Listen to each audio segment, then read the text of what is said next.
I found myself living a comfortable life, known as the adopted daughter of the wealthy Davis family. This wasn't my first time living this life, though. In my previous existence, my intense feelings for a man named Mark had indirectly led to the death of Khloe, the family's biological daughter. Now, having been given another chance, my main goal was to avoid repeating past mistakes, steer clear of harmful people like Mark, and somehow make things right for Khloe. But it turned out Khloe had been reborn too. Just as I braced myself for her understandable anger and resentment, she surprised me. She approached me with warmth, clinging to my arm affectionately. "Sarah," she said sweetly, "I want to spend time with you." I was still processing this when Mark appeared. He hadn't changed. He had no memory of our past lives or the pain he'd caused. "What's the matter, Sarah?" he asked, kneeling before me. He held out an engagement ring, his expression full of tenderness, looking at me as if I were the most precious person in the world. The sight of him, acting so devoted, left me stunned. It took me a moment to gather my thoughts and respond. "I don't feel very well, Mark," I managed to say. "Can we talk about this some other time?" Mark didn't seem upset by my reaction. Instead, he gently pulled me into a hug. "Are you worried about the situation with Khloe?" he asked softly. His familiar scent filled the air, and a wave of nausea washed over me. I instinctively pushed him away slightly. He looked surprised by my reaction. Taking a steadying breath, I explained, "No, it's not that. I just feel a bit off. I think I should go home." Mark's face showed concern, but I avoided his gaze, turning my head away. It was difficult to reconcile this seemingly caring man with the memory of him. In the future, I remembered violently demanding my bank card PIN for another woman. On the drive back, Mark tried to reassure me. "Sarah, please don't worry," he said earnestly. "I've already told my parents that even though you're not Mr. Davis's biological daughter, I still want to marry you." His words were firm, meant to comfort me. But all I could hear was the echo of him saying almost the exact same thing the night before he orchestrated the downfall of the Davis family in my past life. Back then, blinded by what I thought was love, I had believed him completely.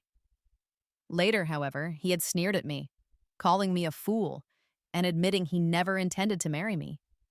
His only goal had been to use me to get access to my family's wealth.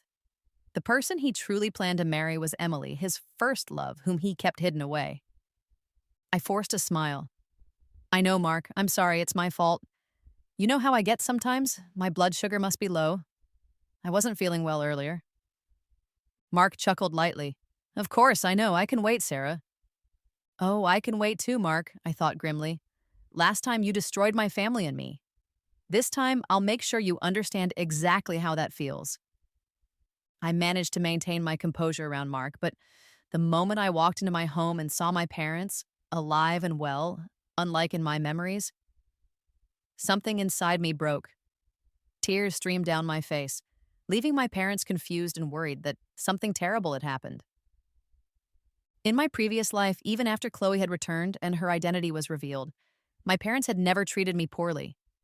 If anything, they worried about my feelings, going so far as to put me in charge of the family estate to reassure me of my place. But I had foolishly allowed Mark to manipulate me, ultimately contributing to my parents' ruin. My mother gently rubbed my back, her voice filled with concern. "Sarah, dear, you haven't cried like this since you were a little girl. What's wrong?" My father, assuming my distress was related to Khloe's return, spoke firmly. "Sarah, if Khloe's presence is upsetting you, I can arrange for her to live somewhere else. We'll find a way to compensate her. You will always be our daughter." Just as he finished speaking, Khloe appeared at the top of the stairs, her eyes also filled with tears. One look at her expression, and I knew instantly she wasn't the same naive girl who had returned home in my past life. She remembered everything, just like I did. My father started to say something comforting to Khloe, but I quickly stood up and pulled her into a hug, tears flowing freely again. She cried too, a shared grief and understanding passing between us that only we could comprehend. My parents, though puzzled by the sudden display of emotion, looked relieved that their two daughters weren't immediately at odds. Not wanting to burden my parents with the unbelievable truth of rebirth and past betrayals, I led Khloe up to my room. She still looked somewhat fragile from her recent return, but her eyes held the same brightness I remembered. Sarah, she said quietly but firmly, whatever you decide to do, I'll support you. In our past life, Khloe had died protecting me. Mark had pushed her into the path of an oncoming car. Her last act was clutching her phone, whispering for me to run. As the true Davis daughter, she had never held any resentment towards me, the imposter. She had given her life for me then. In this lifetime, I was determined to repay her kindness and protect her. I want Mark to pay for what he did, I told Khloe, my voice low and intense. She nodded, a fierce determination in her eyes. Your enemies are my enemies, Sarah. Just then, my phone buzzed with a message from Mark. Feeling better? I got us tickets for that new movie tomorrow night. A cold smile touched my lips. Tomorrow night. That was the night Mark was supposed to meet Emily, his supposed soulmate, and abruptly abandon me for her, using my trust as a weapon against me. In countless sleepless nights during my previous life, I had agonized over how Emily had managed to capture Mark's attention so completely in just one meeting. Now, I had the chance to see it happen for myself. I replied to Mark, "Sure, sounds good. I'll be there tomorrow." In my past life, I had agreed but then stood him up out of hurt and confusion. That was when he met Emily at the cinema. This time, I intended to be there, hidden, watching how their fateful encounter unfolded. The movie was popular and the theater was crowded. I found my seat, which happened to be directly behind Mark's. He sent me a text just before the lights dimmed. "Are you here yet? It's about to start."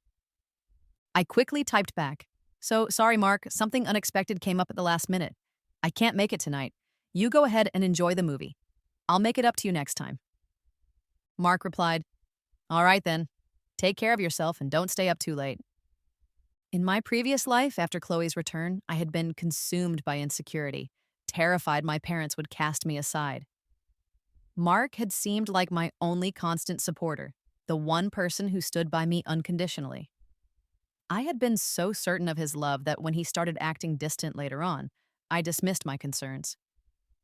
This time, however, I was curious. I wanted to see exactly what magic this supposed true love of his possessed. Where had I gone wrong? I slipped into the theater after the movie had begun. In the darkness, my attention was fixed on Mark in the seat ahead of me and the young woman sitting beside him. They didn't interact much throughout the film. The only contact was when her hand brushed against his as she reached for popcorn. Mark simply moved his hand away politely, without saying a word to her. It wasn't until Mark excused himself to use the restroom that the woman finally made any sound. She spoke quickly and quietly, and I could only catch fragments of words like system, mission, target, error, and world error. Perhaps I had been staring too intently because she suddenly turned and looked directly at me. Even in the dim light filtering from the screen, I recognized her face instantly. It was Emily, the woman from my past life. The recognition hit me hard, like a physical blow. Memories flooded back. The pain, the betrayal, the suffocating feeling of Mark turning against me. Seeing her face again brought back the despair I thought I had left behind. When Mark returned to his seat, nothing seemed outwardly different. However, Emily appeared to be whispering to herself, as if communicating with someone unseen. Even when the movie ended and the lights came up, Mark didn't spare Emily a single glance. What was happening? None of this matched my memories. I couldn't understand the discrepancy. Later, I pulled Khloe aside and asked her, "If Mark makes different choices in this life, if he acts differently than before, would you still trust him?" Khloe looked at me thoughtfully. "If you trust him, Sarah, then I will too." She paused, then added gently, "But sister, you wouldn't be asking me this if you truly trusted him, would you?" I let out a long breath. "No," I admitted quietly. "I really don't think I have the courage to trust him again." Khloe seemed relieved by my answer and smiled. "No matter what happens, Sarah, I'll always be here to protect you." Khloe was exceptionally gifted in chemistry, a talent inherited from our father. Her early brilliance in the field had attracted attention, leading some persistent individuals to uncover the truth about her origins and her connection to the Davis family. In our previous life, Mark and his family, the Millers, had been cautious about making moves against us, partly because of Chloe's reputation and potential influence. It was only after Chloe was gone that they felt bold enough to launch their attack openly. Mark had been afraid of her, afraid she might seek revenge against him and Emily. Emily had always talked about destiny. She used to tell me it was my fate to end up ruined and alone, a pathetic figure in the background, while Mark's destiny was to be with her, living happily ever after. I wondered if she ever considered that the pathetic figure might get a second chance. Then, another text from Mark arrived. The girl sitting behind me at the movies tonight looked a lot like you. Honestly, Sarah, did you sneak in to spy on me? A jolt went through me. I quickly replied, No, of course not. You know how busy things have been at work lately. I promise I'll join you next time. Mark texted back, All right. Maybe I'm just seeing things because I miss you. I didn't reply to that, but inwardly, a new layer of caution settled over me. Mark presented himself as gentle and kind, but beneath the surface, he was sharp and calculating. Towards those he cared about, he could be incredibly loyal. Towards those he didn't, he was like a predator waiting for the right moment to strike. Lying in bed that night, I felt uncertain about how to proceed. This version of Mark, the one whose actions and words seemed entirely focused on me, was the version I had desperately longed for in my past life.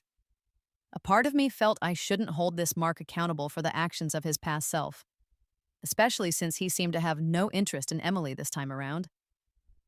Yet the deep-seated resentment and pain from my past life urged me to seek revenge. I sighed. Regardless of revenge, one thing was certain: I would not marry Mark again. My parents really like you. There's no need to be nervous, Mark said reassuringly as we drove towards his family's home. He squeezed my hand gently. Yes, I know, I replied, trying to sound calm. Your parents are wonderful people. And I did know they liked me.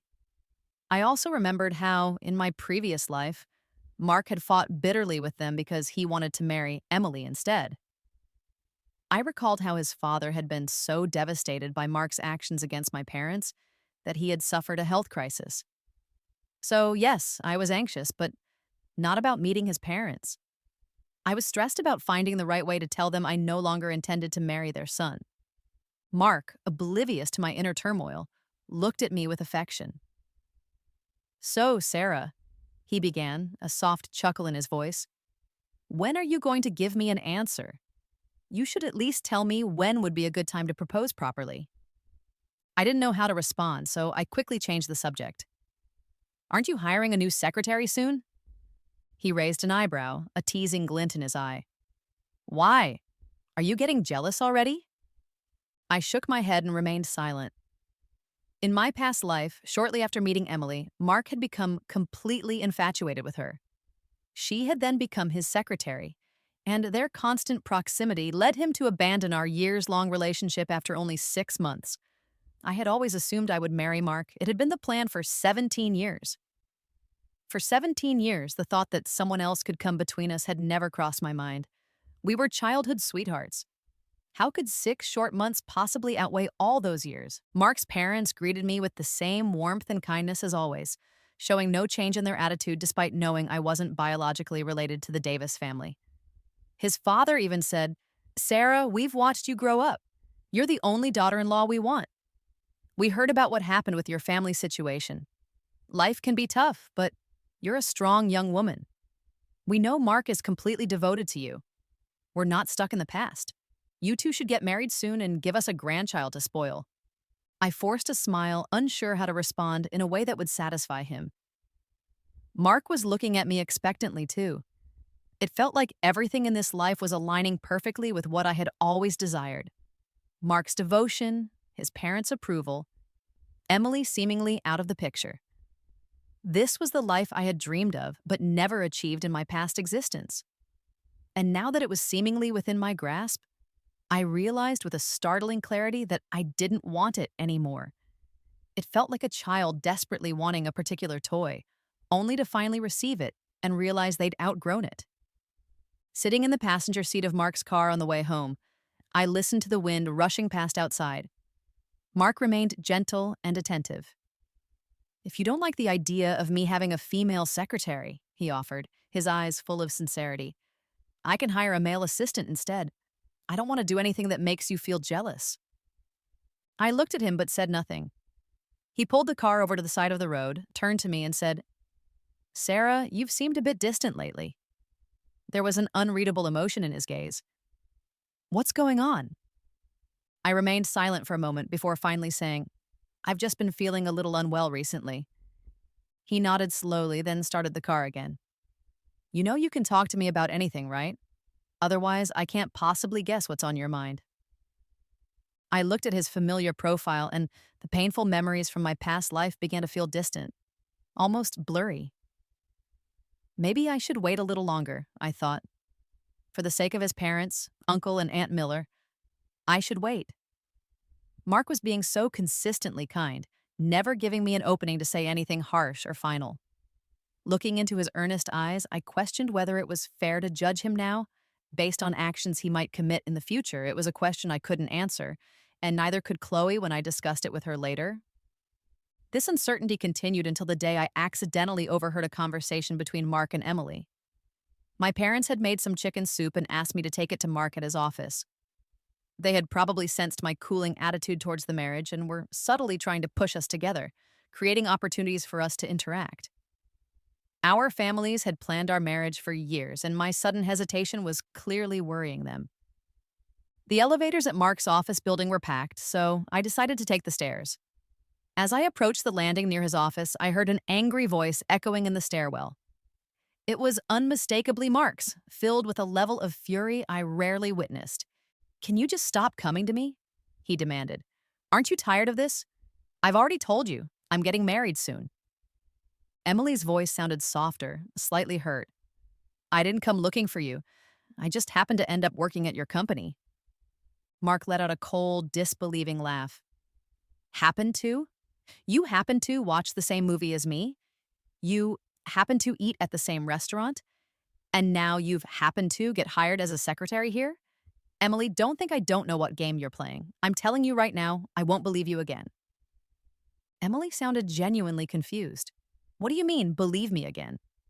When did you ever believe me before? Mark scoffed, then slammed the stairwell door shut without another word. I stood frozen in the stairwell, the soup container suddenly feeling heavy in my hands. I understood instantly what Mark meant by again. He had been reborn too. I stumbled back home, my mind reeling, and told Khloe what I had heard. She was just as shocked as I was. Sarah, she whispered, her eyes wide. If that's true, could he still be planning to harm our family? I shook my head slowly. It wasn't that I held on to any lingering hope for Mark's redemption, but the logic didn't quite fit. The Miller family was powerful, but the Davis family wasn't insignificant either. Our families had numerous joint business ventures. Destroying us, even in the past life, had been a costly move for him, resulting in significant losses for both sides. Khloe, being more focused on her scientific pursuits, didn't fully grasp the complex web of business connections between our families. A humorless laugh escaped me. He regrets it, I said flatly. But what good does regret do? No matter how well he pretends now, he's not the same Mark we knew when we were younger. I had to admit, a small part of me still held a sliver of affection for the memory of the young, seemingly innocent Mark. But for this reborn, remorseful version, I felt nothing but deep, unwavering resentment. On Sundays, Mark and I usually went out for a meal and a walk. When Mark saw me coming downstairs that following Sunday, he quickly got out of the car to open the passenger door for me. I smiled politely, got in, and casually opened the glove compartment. Then I turned to Mark, feigning slight confusion. Where are the tampons? After an incident years ago during a picnic where my period started unexpectedly, Mark had always made sure to keep a supply in his car. But they weren't in this car. The Mark I remembered disliked driving this particular model, but the reborn Mark seemed to prefer it. Thinking back, there had been subtle signs all along that he wasn't the same person, that he remembered the past. Even if he was trying to hide it, certain habits and preferences gave him away. Mark's voice remained gentle and even. Oh, those had been in there for a while. I was worried they might have expired, so I cleared them out yesterday. I'll get some new ones next time. His explanation sounded perfectly natural. If I hadn't also been reborn, I might have believed him. I didn't confront him directly. Instead, I just said softly, okay. Now wasn't the time for a full confrontation. I needed to wait, perhaps let him believe he was succeeding, only to pull the rug out from under him later. I wanted him to feel the full weight of his past actions. We had decided on dinner at a bustling Thai restaurant. Despite my parents' gentle disapproval over the years, I never really enjoyed quiet, overly formal dining experiences. I preferred smaller places with lots of energy and noise. Mark knew I didn't have many friends who shared this preference, so he often came with me to these kinds of restaurants. Back then, his eyes used to be filled with such affection when he looked at me across the table. I was sure it was love. But that version of my lover had been stolen from me, lost forever. Even though the man sitting across from me looked identical, he wasn't my Mark anymore. What are you thinking about so intensely? Mark waved a hand in front of my face, pulling me from my thoughts. I blinked and forced a laugh. Oh, nothing important, just noticing how lively it is in here tonight. Mark poured me a glass of water from the carafe on the table. Drink some water first. The food here can be quite spicy. Don't want you getting a stomachache later. As I reached for the glass, I saw Emily approaching our table. I kept my expression neutral, curious to see how Mark would react to her presence. When Mark spotted her, his eyes darkened for a fraction of a second before his face settled back into a polite mask. Emily beamed. "Cousin Mark, I didn't realize you were eating here too. Do you mind if I join you?" Mark frowned slightly. Before he could refuse, I jumped in. "Not at all, please, sit down. Since you're Mark's cousin, you're practically family to me too. We should get to know each other better." A flicker of surprise crossed Mark's face, quickly followed by a pleased grin directed at me. "Sarah, does this mean you're finally ready to marry me?" I just smiled without answering. Emily clearly didn't appreciate our exchange. She picked up a menu and pointedly addressed me. "Sister-in-law, see what looks good to you. Just don't order anything with shrimp. My cousin is allergic." Mark looked visibly annoyed now. "Why don't you just go back to your own table, Emily? It's difficult to enjoy a meal with you hovering around." Emily shot me a look that was meant to appear pitiful. I feigned ignorance and said cheerfully, "Oh, it's really no trouble if you join us." Mark continued to frown, but Emily brightened considerably. "You're the best, Sarah." I didn't say much for the rest of the meal, though Emily kept trying to engage me in conversation. Later, when Mark was driving me home, he hesitated before speaking. "Actually, Sarah, that woman, Emily, she's not really my cousin. She works in my office." He quickly added, "There's absolutely nothing going on between us, I promise. She's just very persistent. Please don't worry if she says strange things to you." I hid my inner amusement and put on a puzzled expression. "Really? Why is she so attached to you then?" A brief flash of panic crossed his face. I don't know." Right, I thought, still trying to deceive me. I suppressed my anger and nodded, as if accepting his explanation. Mark seemed to sigh in relief. "We should start planning our wedding in Bali soon," he suggested. "I know you've always wanted a wedding there." Bali. Ever since I had accepted his proposal in my past life, I had constantly talked about having our wedding in Bali. He did end up having a wedding there, just not with me. A wave of bitterness washed over me, but I was also grimly impressed that he remembered that detail. When I got home, Khloe rushed towards me, looking anxious. She had apparently heard that Mark had been at our house discussing wedding arrangements with my parents. "Sarah, are you really going to marry him? Have you forgotten how he treated you before?" I shook my head. "Oh, I remember, Khloe. Believe me, I remember everything." The reason I hadn't exposed their lies immediately was precisely because I remembered. I pushed forward with setting a wedding date quickly because I suspected Emily wouldn't be able to restrain herself for much longer. Sure enough, a few days prior, I had received a text message from an unknown number. It claimed Mark was cheating on me, and even included an intimate photo of him with another woman, presumably Emily. It wasn't difficult to guess who had sent it. Khloe was furious. "What? Mark is still involved with Emily?" Looking downstairs where Mark was currently charming my parents with wedding talk, I felt a surge of disgust. Some things never change, do they? Chloe, I said quietly, just watch. I'm going to make him regret everything. Chloe nodded firmly. Sarah, if you need my help dealing with them, just say the word. I gently tucked a stray strand of her hair behind her ear. No need, Chloe. I can handle this. I don't want you getting involved, especially with your growing public profile. Downstairs, Mark looked up and caught my eye, offering me a warm smile. I smiled back. But inside, my mind was busy calculating his downfall. News of our upcoming wedding spread quickly, and just as I predicted, Emily couldn't hold back any longer. She showed up directly at my office, demanding to talk. I agreed immediately. I was actually eager for an opportunity to gather more information about Mark's recent activities.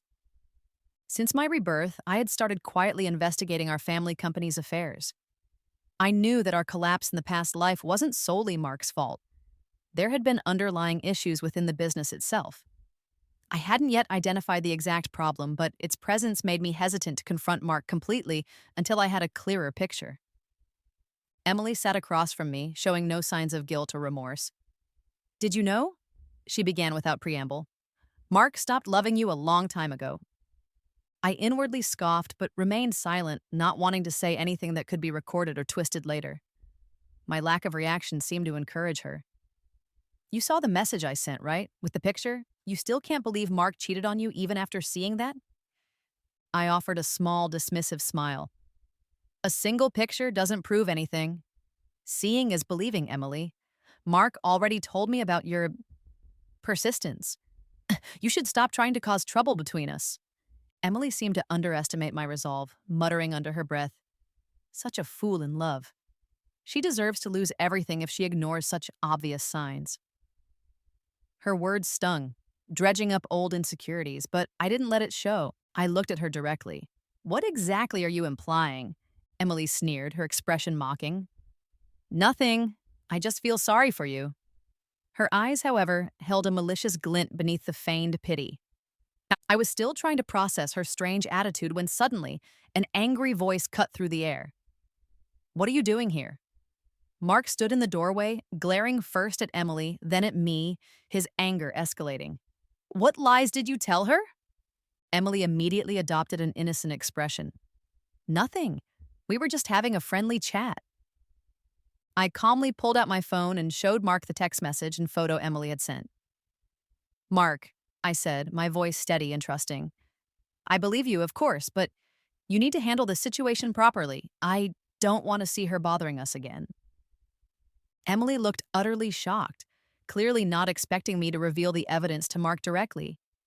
If this had been my past self, I might have hidden the photos, agonized over them, and tried to investigate secretly.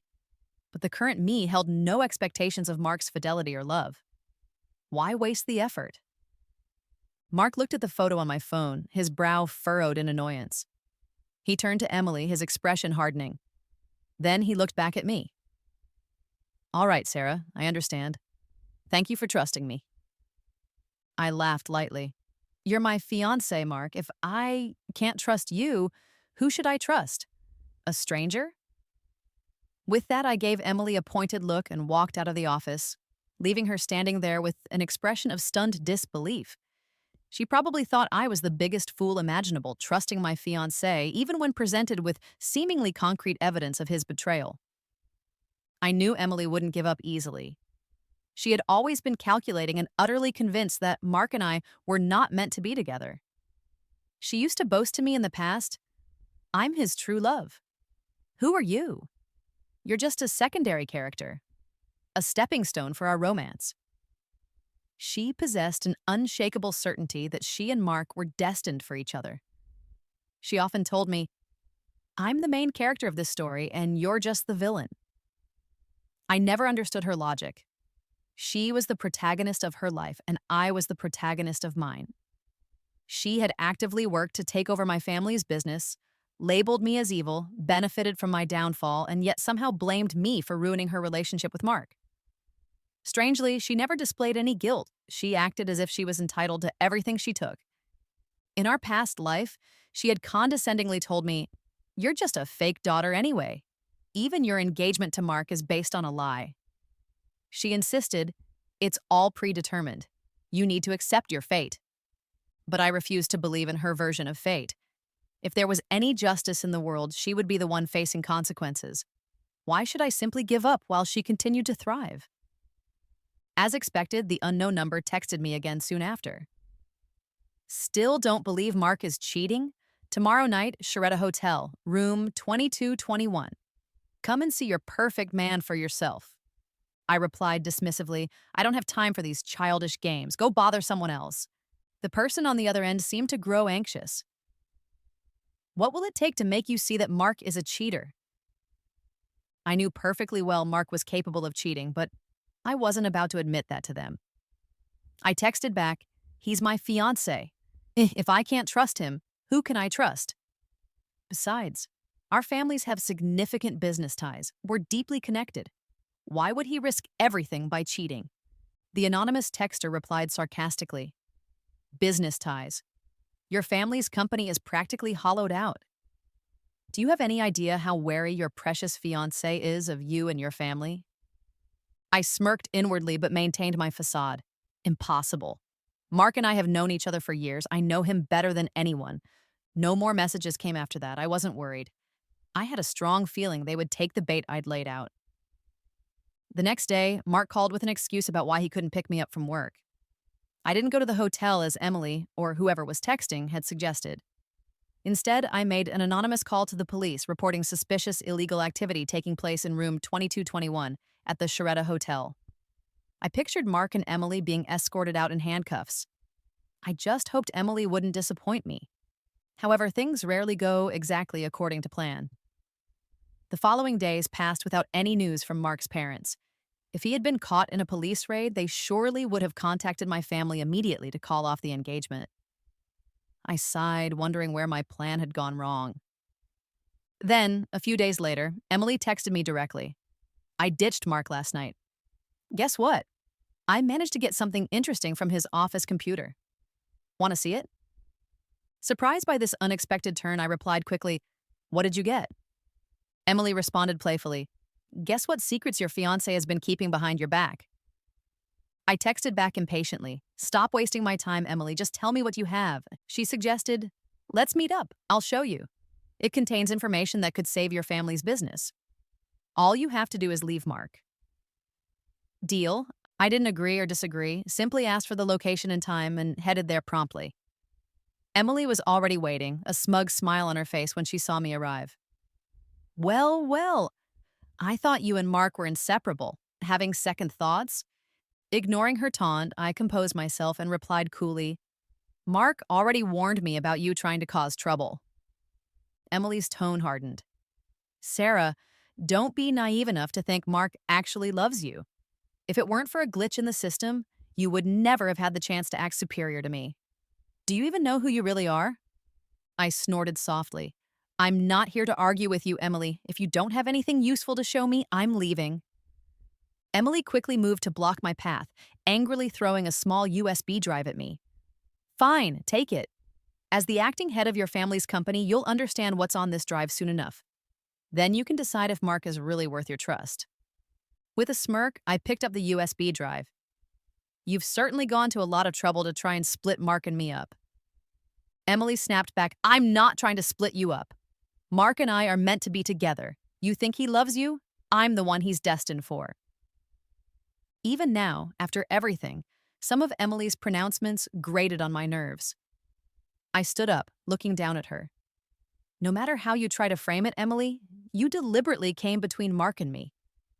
I paused, then added a small, tight smile. But honestly, watching you two, you do seem rather well suited for each other.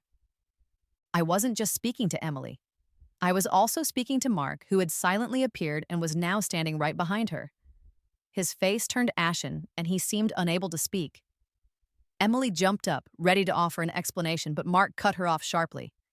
He looked directly at me, his eyes filled with a dawning horror. You knew, he stated, his voice barely a whisper. You knew all along, didn't you? I touched the USB drive in my pocket and smiled, a cold, hard smile. Yes, Mark, I did. I walked calmly over to Mark, leaned in close, and whispered in his ear, "So don't push me, Mark. I'm genuinely afraid I might not be able to stop myself from doing something drastic someday." Mark grabbed my arm, his grip tight, his eyes red-rimmed. "But I'm serious about you this time, Sarah. Believe me, please." I simply waved the USB drive in my hand. "You say you're serious," I said calmly, "but you know exactly what's on this drive, don't you?" It contained confidential information about my family's company, secrets he had clearly stolen or intended to use against us. Mark's pupils constricted and he stammered, "It's about our survival, Sarah. Believe me, I love you." My expression remained impassive. "Mark, it's best if we don't see each other again. For your parents' sake, perhaps I'll let this go." Before turning to leave, I added one final thought. "Mark, you might be willing to accept fate, but I can't. If I accept the fate you and Emily seem so sure of, it means my parents and my sister won't survive. My life isn't going to end like that." After that day, Mark didn't give up easily. Instead, he started appearing outside my family's building every single day, holding a large bouquet of roses. It reminded me of our college days.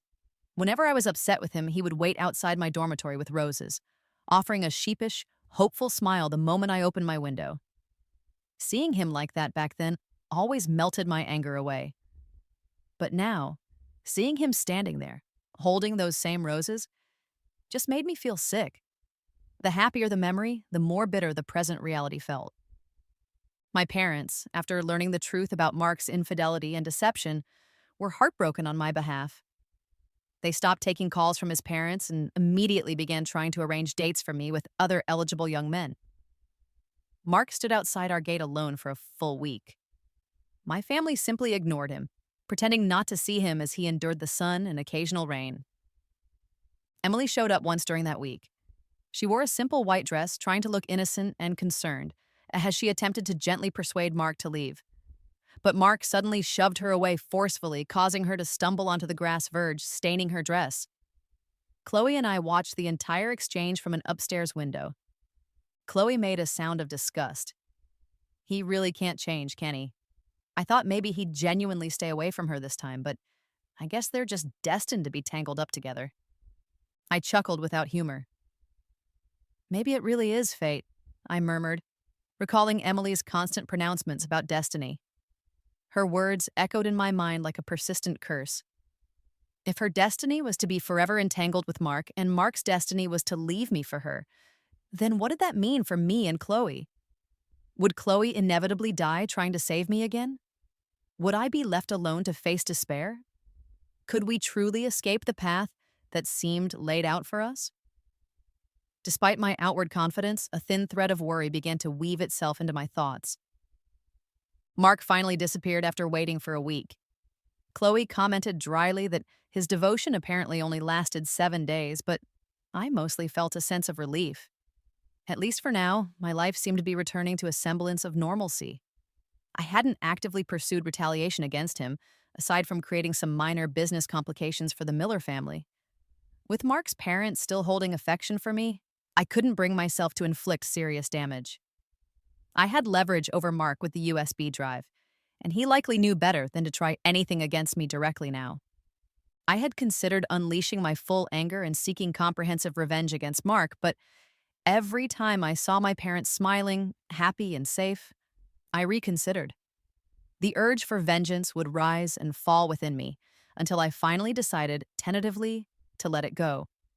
There were too many good things in this life, too many precious relationships, to risk destroying everything in a quest for retribution. I feared that one wrong move could plunge me back into the unending nightmare of my past life. But the peace I craved was short-lived. What I dreaded most eventually came to pass. One evening after work, just as I reached for my car door handle in the parking garage, a cold, sharp blade pressed against the side of my neck. An unfamiliar man's voice whispered harshly in my ear, "Don't make a sound, don't try anything stupid, or this knife starts cutting." My mind went blank for a terrifying second before clarity returned. "Did Emily send you?" I asked, my voice surprisingly steady. The man didn't answer. He worked quickly and efficiently, tying my hands and feet, blindfolding me, and stuffing a cloth in my mouth. Then he threw me onto the back seat of my own car before getting into the driver's seat and speeding away. Through the blindfold and gag, I could faintly hear him making a phone call, reporting his success to Emily. The darkness sharpened my hearing, and even without speakerphone, I could piece together the gist of their plan. Mark and my parents would soon realize I was missing, kidnapped. They would be scrambling, trying to gather ransom money. But I knew Emily wouldn't spare me. Her goal wasn't money. It was to use me as bait to lure Khloe out. She wanted both of us dead to satisfy her twisted idea of destiny. Sure enough, I was taken to an old, abandoned factory on the outskirts of the city. When the blindfold and gag were ripped away, I saw Emily standing before me, a triumphant grin on her face. "Sarah," she said, her voice dripping with satisfaction. "I told you. This is your fate. You have to accept it. Only when you and Khloe are both dead can this world return to its correct path." Her words still made no sense to me. "Whether I live or die," I argued, trying to keep my voice calm. "The world keeps spinning, doesn't it? What difference does it make? I still don't understand this fate you keep talking about. Mark cheated, so I ended things with him. You two can be together now. I don't care anymore. How does my existence affect the world?" Emily laughed, a high-pitched, slightly unhinged sound. "You've lived two lives and still haven't figured it out? You're the villainous secondary character in a story, Sarah. You're not even real. You're just a fictional creation written by someone in another world." I stared at her, speechless, utterly shocked by this bizarre revelation. She continued, clearly enjoying my stunned silence. "Both the Emily from your past life and I are originally from that other world. But something went wrong here this time. The main characters, Mark and I, along with key supporting characters like you and Khloe, were reborn with memories you weren't supposed to have. My mission is to reset this world's narrative logic. Once you die, your memories will be wiped clean. Honestly, you should be grateful you even get to know the truth. Most characters in other fictional worlds never get a clue about their true nature." Stunned, I managed to ask, "Is this the fate you keep talking about?" Emily nodded curtly. "Yes, this is your destiny. It's the fate you've repeated countless times before." After delivering this pronouncement, Emily turned and walked away, leaving me alone in the dusty, cavernous warehouse, reeling from her words. I couldn't wrap my head around it. The world I lived in wasn't real, but everything that had happened, the pain, the betrayals, the second chance, it all felt so real. It forced me to consider the possibility, however insane it sounded. I sat there, numb, trying to process it all, unwilling to simply accept the fate Emily described. Then, I heard a familiar voice calling my name from outside the warehouse. Khloe. She had come all this way, alone, to this remote and dangerous place, just for me. Khloe, who had spent time in an orphanage and was usually somewhat shy and anxious around strangers, was risking everything for me. That stubborn, loyal girl. I could vaguely hear Emily and Khloe arguing outside. Khloe demanded, "Where did you hide my sister?" Emily giggled condescendingly. "The great genius? You're more like a fool. She's just the fake daughter who stole your place for years. You don't hate her? You're actually friends with her?" Khloe ignored the taunts. "Is she in this building?" Emily's voice turned cold. "I know you're capable, Khloe, but if you dare try anything, I'll kill her instantly. Now, raise your hands slowly. I'm going to tie you up. Since you care so much about your dear sister, why don't you stay here with her?" A few minutes later, Khloe was roughly pushed into the warehouse, her hands bound behind her back. Emily mocked us from the doorway. "Look at you two sisters, ready to live or die together." When Khloe saw me, her eyes lit up with relief despite the situation. "Sarah, I found you." She leaned closer and whispered urgently, "Sarah, I managed to activate a locator I carry. Mom and Dad should be able to track us. It won't be long before help arrives." Emily snorted dismissively from the doorway before disappearing again. I sighed. If you thought of that, Khloe, Emily probably anticipated it too. I looked around the dim, decaying space. I have a feeling we're about to die again soon. I paused, then asked her quietly, "Khloe, what if we're not real people? What if we're just characters someone else created? And what if Mark cheating on me and us dying miserably is just our predetermined story? What are we supposed to do? Khloe didn't seem discouraged. She looked at me, her expression confused but firm. Sarah, did Emily tell you that? She's always saying crazy things. Think about mom and dad. Think about all the years we've lived, everything we've experienced. How could any of that be fake? And even if it were true, she added, her voice gaining strength, can't we still try to live our lives well? Does it matter if someone else wrote the story if we can choose how we act within it?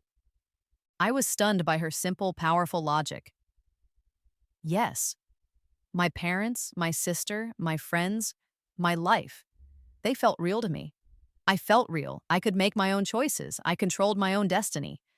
If I had truly been given a second chance, I wouldn't just passively accept a predetermined fate that led to my family's destruction again. Khloe, I said, determination hardening my voice, let's get out of here together. My eyes scanned the floor and landed on a few broken ceramic bowls scattered near a crumbling wall. An idea sparked. Khloe's feet weren't bound as tightly as mine. She might be able to kick a piece towards me. If we could get sharp shards, we could cut the ropes. Just as I managed to nudge a jagged piece of porcelain towards my bound hands, a strong, acrid smell filled the air. Gasoline. She plans to burn us alive. Khloe realized Emily's horrific intention at the same moment. We exchanged a look of grim understanding. We had to move fast. Working back to back, we awkwardly sawed at each other's ropes with the sharp porcelain shards. My hands were cut and bleeding, stinging terribly, but neither of us gave up. Finally, the ropes gave way. We scrambled to our feet, moving as quietly as possible towards the large warehouse door. We pushed, but it wouldn't budge. It was locked or barred from the outside. Khloe glanced at me, frustration clear on her face. She really intends to burn us. Just then, we heard voices arguing loudly outside the door. It was Emily and Mark. You're insane, Emily, Mark yelled. You actually want to burn them alive? Me? Crazy, Emily shrieked back. Mark, I'm just trying to put this world back on its proper course. They have to die. Her voice was shrill, bordering on hysterical. As we frantically looked for another way out or something to break the door, it suddenly burst open with a loud bang. Mark stood there, his face pale but determined. He grabbed my arm and pulled me forward. Sarah, come with me. Ignore this lunatic. Emily, now completely enraged, somehow produced a gun, pointing it wildly. Take one more step, Mark, and I'll shoot them both dead right here. Mark instinctively moved to stand in front of me, and I just as instinctively pulled Khloe behind me for protection. Emily grew even angrier at the sight. Mark, how many times do I have to tell you? Whether I hurt her or not, she's going to die anyway. It's her fate. Mark shot back, his voice ringing with conviction. If that's her fate, then maybe my fate is to protect her. My heart gave a strange little jump. Even in this life or death moment, did Mark really need to play the hero? But the flood of memories, his betrayal, the pain he caused, rushed back, and I felt no stirring of affection or trust towards him. I suddenly couldn't comprehend this man at all. Emily looked at him in disbelief. I told you, your fate is to be with me. Mark frowned, his gaze dropping for a second. Stop this, Emily. Stop while you still can. Emily started to argue again, but Mark didn't give her the chance. He lunged forward, grabbing for the gun she held. They struggled fiercely. In the chaos, Emily accidentally fired the gun several times. Behind us, with a terrifying whoosh, the gasoline-soaked warehouse erupted in flames. The fire spread with incredible speed, turning the old building into a raging inferno within seconds. Snapping out of my shock, I grabbed Khloe's hand tightly and ran, pulling her away from the blaze. Behind us, Emily screamed, Mark, you've been shot! I turned back instinctively. Mark stood silhouetted against the roaring flames, looking directly at me. His hand was pressed against his side, and blood was rapidly soaking through his shirt. His mouth opened slightly, as if he wanted to say something.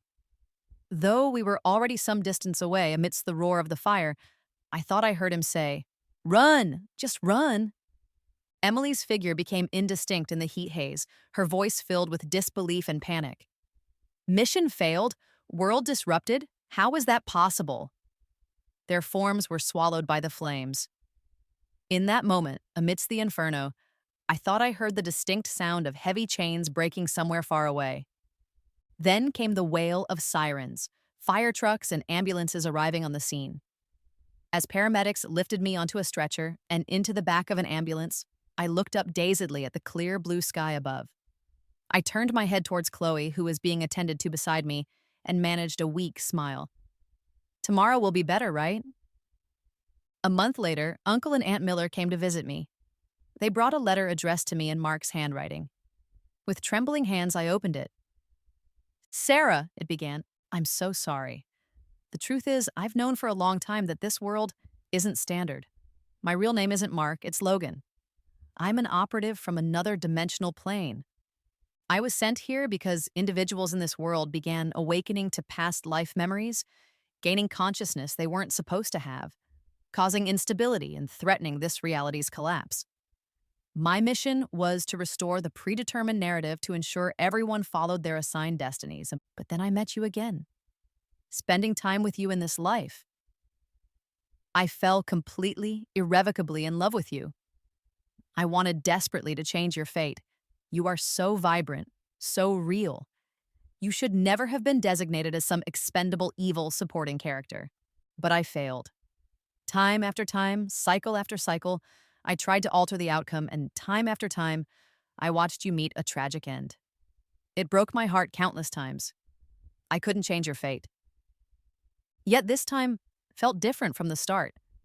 When you discovered me with another woman, you didn't show genuine jealousy or deep sadness, only a convincing performance of it. Seeing that change in you, I wasn't sure whether to be heartbroken or hopeful. I realized then that this cycle might finally end differently. Maybe if the mission fails completely, if both Emily and I are erased by the system for failing to maintain the narrative, maybe that disruption will finally alter your destiny. This time, Sarah, I wanted to be brave for you. If you survive this, please promise me you'll live a brilliant life. Become the amazing, shining person you were always meant to be. Love always, Mark, Logan. After reading the letter, tears blurred my vision, dripping onto the page. I couldn't quite name the complex mix of emotions swirling inside me. Grief, confusion, a strange sense of loss, but mostly just a dull, persistent ache in my chest. I didn't know if this world was truly a fictional creation, as Mark and Emily had claimed. All I knew for certain was that the boy who used to wait downstairs with roses and a silly grin felt real. The parents who cherished me and protected me fiercely were real. The sister who called me sis and was willing to sacrifice herself for me was undeniably real. Sis, what are you daydreaming about? Khloe suddenly popped up from behind me, throwing an arm around my shoulder. I quickly folded the letter and put it aside, turning to her with a genuine, knowing smile. Oh, nothing. Just thinking about how we should celebrate you securing another major patent. Khloe truly was a chemistry genius.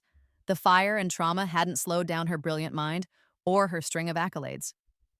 I took her hand, smiling as we walked out of the room together, leaving the letter behind on the table where a gentle breeze began to scatter its pages. And deep inside, I made a silent promise. Mark. Logan. Whoever you were, I will live well, I will shine brightly in this life.